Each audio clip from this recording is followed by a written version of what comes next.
Hi, I'm William, 36, the responsible one. The family wallet with a necktie. Last week, I married the love of my life in a $2 million Maui villa while my family skipped the ceremony for a baby shower. They didn't know where we were getting married. They just assumed I'd take the rejection, stay quiet, maybe live stream the vows for their convenience. They had no idea I'd been planning the ultimate boundary for years. I've always been the numbers guy. Quiet, calculated, calm. A banker who reads amortization tables like bedtime stories. It's not sexy, but it pays. And in my family it made me useful. My job was to say yes.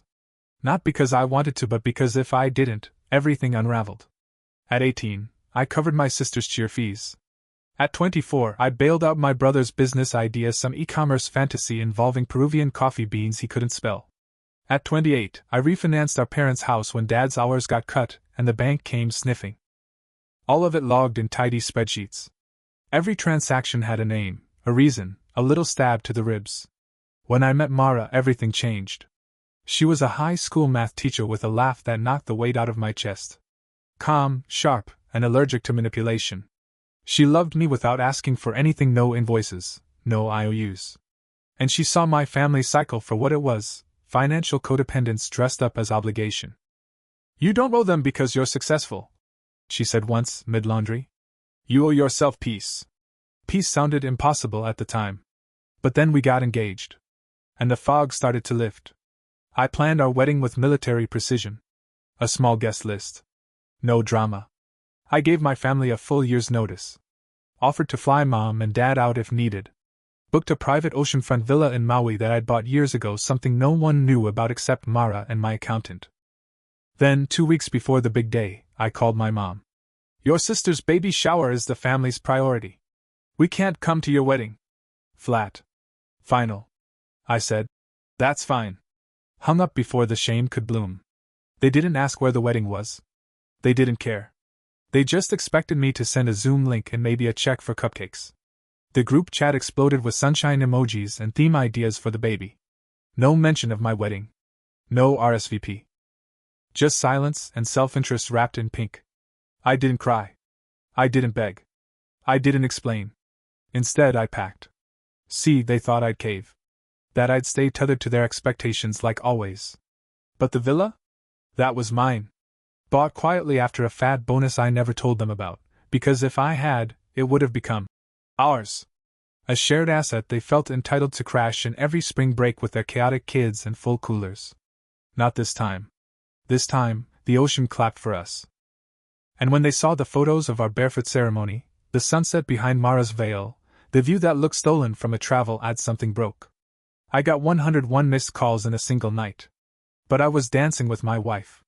And for once in my life, I didn't feel guilty ignoring every single one. The first voicemail I opened was Mom's. Not crying, angry. "William, people are asking where this wedding was. You didn't tell us. You made us look like we abandoned our own son." I closed the message. Breathed in the ocean air. Mara handed me coffee with that half smile she does when she's trying not to say, "Told you so." Dad's message was longer. "We raised you better than this. Hannah's hurt. We should have been included. You could have done this somewhere normal, somewhere accessible. This was cruel." Accessible. That word clanged in my chest like a broken bell. The man who co-signed a car loan in my name without permission wanted accessibility. I didn't respond. Instead, Mara and I swam in turquoise water. We grilled fresh fish on the deck. Our friends toasted with champagne, snapped photos, and called it the most peaceful wedding they'd ever been to. I kept my phone off. That night, Elise, our photographer friend, posted 3 pictures to Instagram. No captions. Just light, colored joy. By morning, the family group chat lit up like a server room fire. Cousins were tagging cousins. Aunt Teresa messaged, "Is that a resort? Where was this?" Hannah replied under a reposted story. Some people have secrets. I stared at her message and remembered the time I paid her tuition after she dropped nursing because the scrubs made her feel boxed in. I'd covered that decision with zero complaint. Like always. I opened the group chat and typed a single sentence. "I mailed you the invitations with the full details 6 months ago. You chose not to come."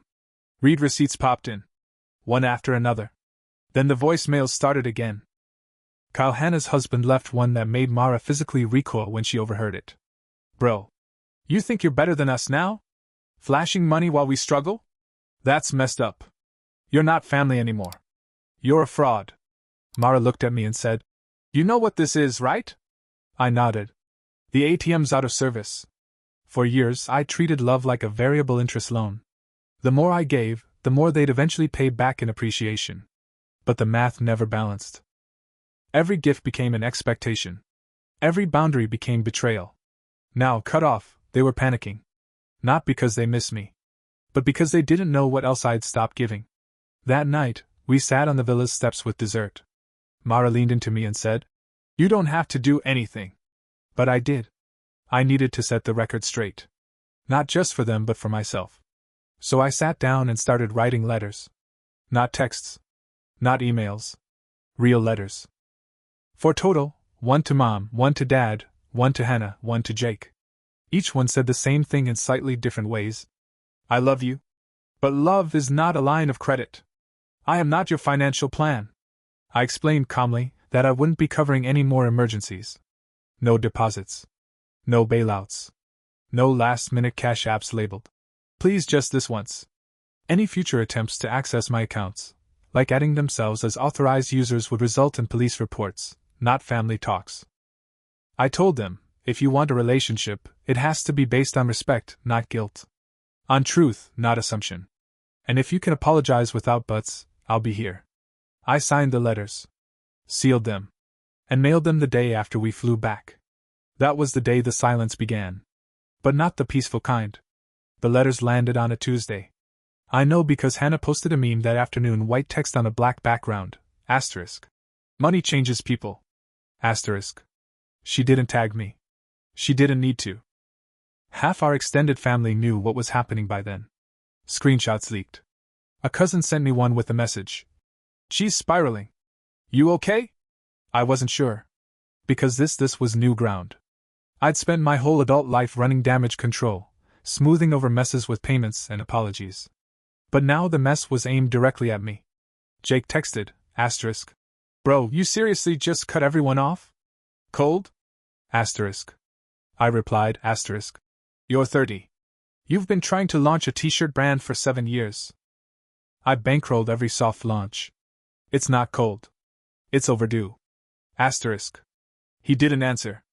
Mom broke the silence with a 3-word message, asterisk. We need to talk.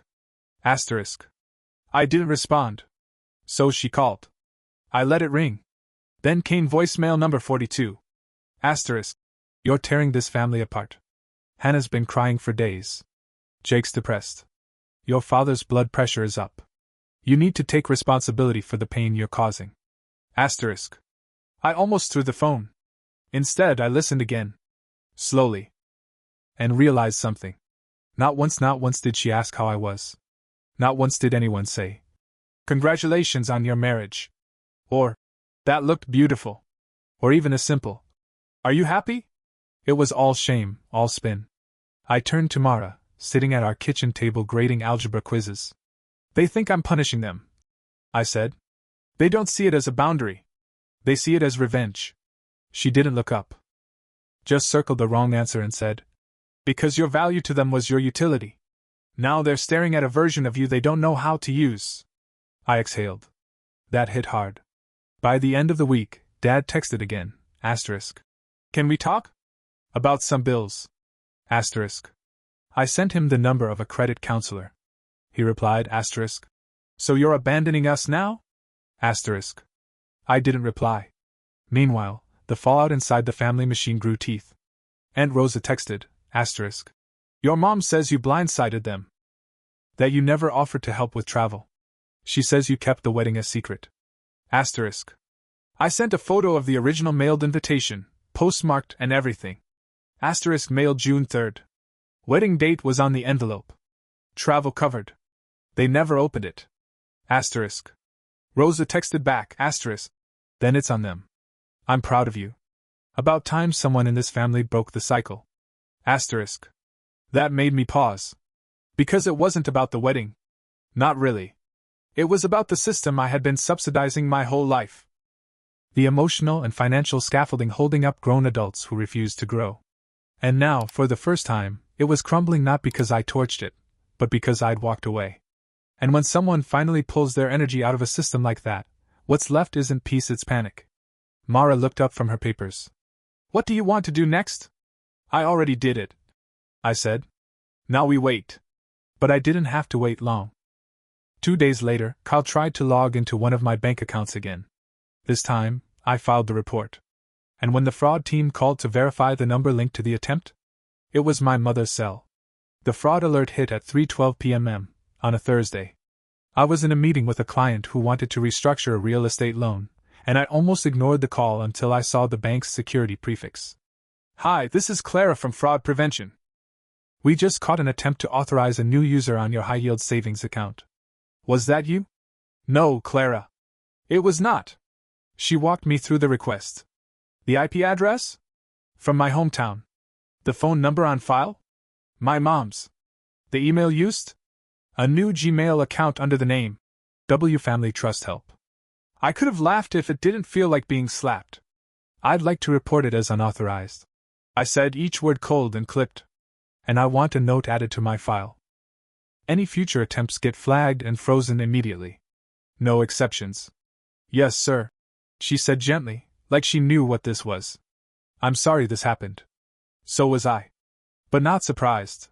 I came home that night and told Mara. She didn't say a word. Just stood, walked to the kitchen drawer, pulled out the electric kettle, and started making tea. That's how I knew she was angry.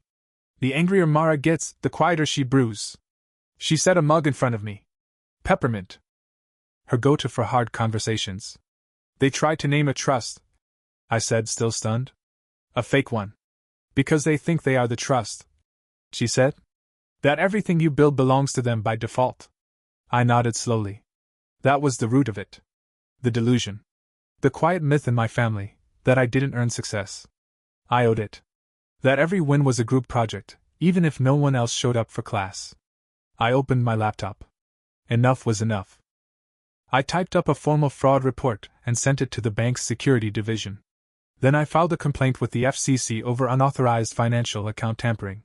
I CC'd my attorney, a friend from undergrad who once told me, "Let me know when you stop being the nice guy. I'll be ready." I was ready. That night, I got a call from Jake. I almost didn't answer.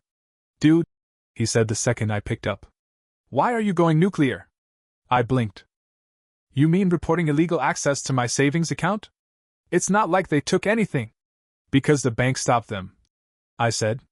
"That's not a defense, Jake." He hesitated. "It was probably Mom. She just panicked. You know how she gets." "No," I said. "I used to know how she got away with things." "That's different." Silence. Then he asked, "Are you really done with us?" I closed my eyes. "I'm done paying for people who think love is leverage." The line went quiet again. Then Jake whispered, "I'm working on it." That landed. It was the first real thing anyone had said to me in weeks.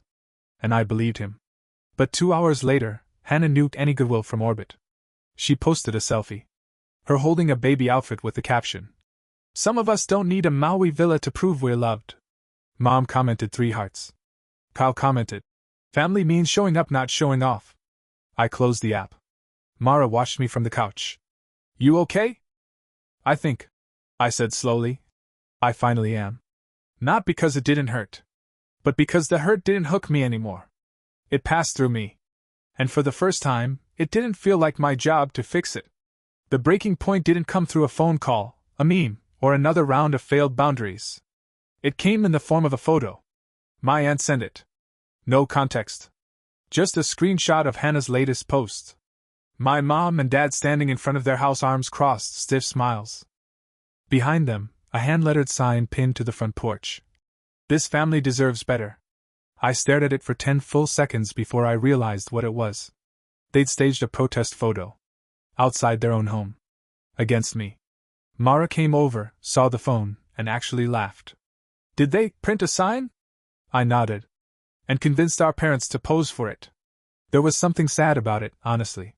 Like watching kids build a cardboard fort and yell at the adults from inside. I didn't respond publicly. I didn't take the bait. But I did something else. I got in the car. And I drove. Not to yell. Not to argue. To be done. 2 hours later, I pulled up in front of their house. It was quieter than I expected. The sign was gone. The porch looked tired, like it knew it had been used for the wrong things. I knocked. Mom opened the door, startled. William. Hi, Mom. She stepped aside like she didn't know if I was coming in peace or war. Dad was on the couch, watching a muted game show. He glanced up and turned off the TV. I stayed standing. I'm not here for a fight, I said. But we're not doing this anymore. Mom folded her arms. Doing what? The PR campaign. The guilt. The twisted math where I'm a villain because I didn't live stream my wedding from the discount aisle. Her mouth opened, but I raised a hand. I've sent you letters. I've explained. I've said no kindly, clearly, repeatedly.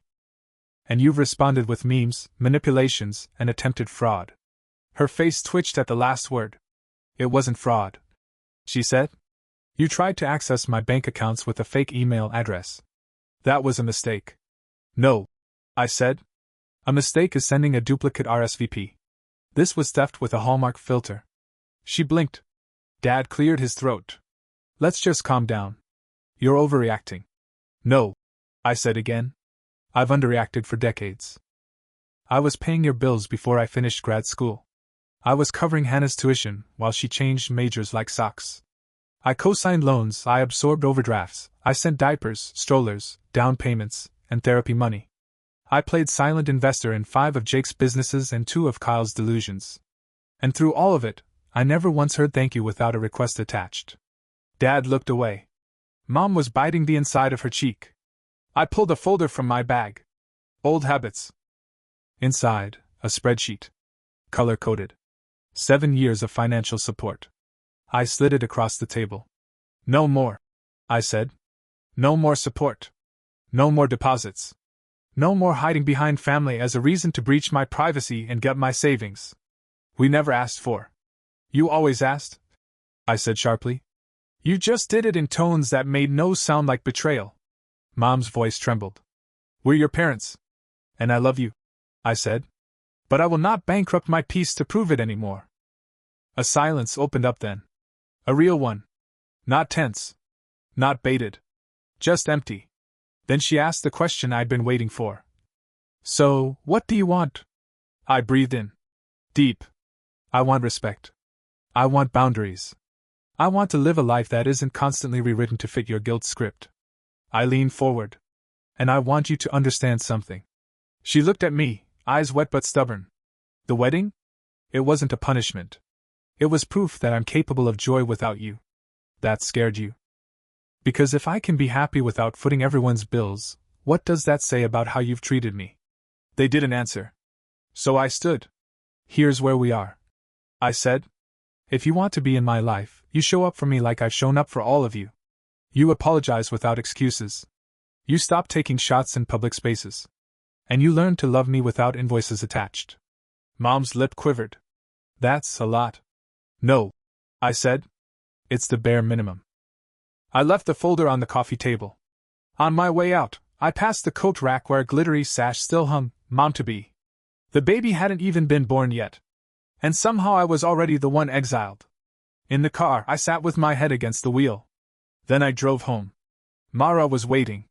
I didn't speak. She just pulled me into a hug. And I didn't feel like the bad son. I felt like a man who'd finally chosen himself. I thought the confrontation would buy me distance. What it bought me was a firestorm. 2 days later, Jake posted a screenshot of our old group chat in his Instagram story. Circled my RSVP message with the words, "Some people forget where they came from." Kyle commented with a clown emoji. Hannah posted a carousel of her baby's shower. Pastel streamers. Gift tables. Glitter font signs. The last photo? A cake with "Real family shows up" written in pink frosting. I didn't reply. But they kept going. Mom messaged again. "We're ready to talk if you're done being dramatic." I typed and deleted 5 responses. Then I wrote, "I'm ready to talk when you're ready to listen." No reply. Mara watched me from across the room. Her red pen moved slowly over a math quiz. She didn't offer advice. Just presence. The kind of silence that doesn't demand anything. I turned off my phone. And that was the first night I slept through until morning. But quiet doesn't last in families like mine. Aunt Rosa texted the next day. You should see what your sister just posted. It was a long caption under a filtered beach selfie from our wedding location taken by a cousin who had reposted it. Hannah wrote, Some people lie about helping their family just to look successful online. Imagine hiding a luxury villa while your parents struggle. Imagine buying a home in Maui after 15 years of student debt, skipped vacations, side consulting gigs, and enough avocado toast jokes to last a lifetime and still being painted as the villain. I breathed deep. Did I regret not telling them about the villa? No. It wasn't secrecy. It was survival. Because the second I let them know, it would have become a family retreat. They'd have started pitching group vacations I'd bankroll.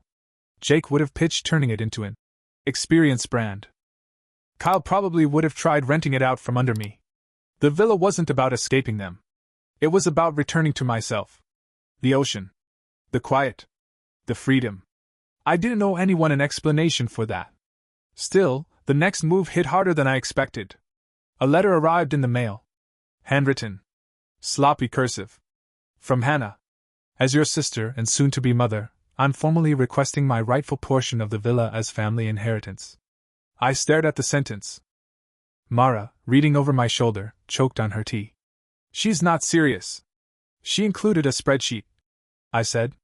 Hannah had outlined what she believed she and Kyle were entitled to. A third of the villa's estimated value. She valued her emotional labor at $40,000. She itemized missed vacations, child proximity access, and family disruption compensation. There was even a line for psychic damage. I laughed. I actually laughed. Because it was so insane, it felt fictional. Until I flipped the page and saw Mom's handwriting at the bottom. William, you've always had more. This is just about balance. Let's handle this within the family. We don't want to involve lawyers. That was the moment. The switch. The final digit on the lock clicking open. They weren't just asking anymore. They were threatening. And I didn't feel fear. I felt relief. Because when people finally show you the full scope of their entitlement, there's no more ambiguity. There's just choice. So I made mine. I called my lawyer. Filed a cease and desist. Sent formal warnings to Mom, Hannah, and Kyle. Attached proof of the attempted account access. Attached Hannah's letter. And for the first time in my life, I let the legal system stand between me and my family. Mara looked at me when it was all done. How do you feel? I thought about it. Like I finally locked the front door. The silence after legal papers hit is a different kind of quiet. Not peace. Not tension. Just nothing. No more voicemails. No more guilt texts. No memes or pastel potshots. It was like someone yanked the plug on the family group chat. Even the cousins went quiet. Then, on a Tuesday morning, Jake broke ranks. He texted, "You good?" That was it. No ask, no sarcasm. Just 2 words. I stared at the screen. Then typed back. "Yeah. You." After a minute, he replied, "Working on it." No promises. No apologies. But honest. It landed harder than all the noise before. That same week, Mara and I walked into a Tuesday night movie for the first time in months. We got popcorn. I didn't check my phone once. I held her hand and didn't feel like a man in hiding. I felt like a man finally free. Free from debt disguised as devotion. Free from the myth that I had to earn love by draining myself dry. The villa sat quiet and untouched. I hadn't been back since the wedding. But I knew every night that it was there. That I had a place in the world that was mine. Fully, privately mine. And I knew this too. If any of them ever wanted to visit, not to crash, not to claim, but just to be, they'd need to show up differently. With humility. With nothing in their hands but an apology. Until then, the door stayed closed. And I slept just fine. 3 weeks later, I stood barefoot on the deck of the villa again. Coffee in hand. Ocean doing its slow applause. No family. No texts. No buzzing threats. Just wind. Salt. Peace. Mara came out in one of my old college hoodies, hair a mess, smiling like she always does when it's too early to talk but not too early to love. This is the best dumb decision you've ever made, she mumbled, kissing my cheek. I grinned. It was actually a very calculated. She squinted. Don't ruin it with math. We sat together, just listening. For the first time in my life, I didn't feel like I owed the world anything. Not because I had money. Not because I had answers. But because I finally knew the difference between giving and surrendering. I used to think I was the good son because I never said no. But that wasn't kindness. That was fear dressed in responsibility. Fear that if I didn't keep paying, I'd stop being loved. That if I walked away, the silence would be unbearable. It wasn't. The silence was sacred. It gave me space to hear my own voice again. To recognize it. And believe it. 2 days before we flew back, a letter arrived at the villa. No return address. I opened it carefully. Inside, one line. We were wrong. We're sorry. We don't know how to fix it, but we want to try. Mom. No ask. No demand. Just that. I showed it to Mara. She read it, nodded, and handed it back. What now? She asked. I folded the letter. No, I said. We wait. But not with the door wide open anymore. If they want back in, they knock first. They wait for permission. They earn it. Until then, this life, this villa, this marriage, this version of me is mine. Fully. And that's enough.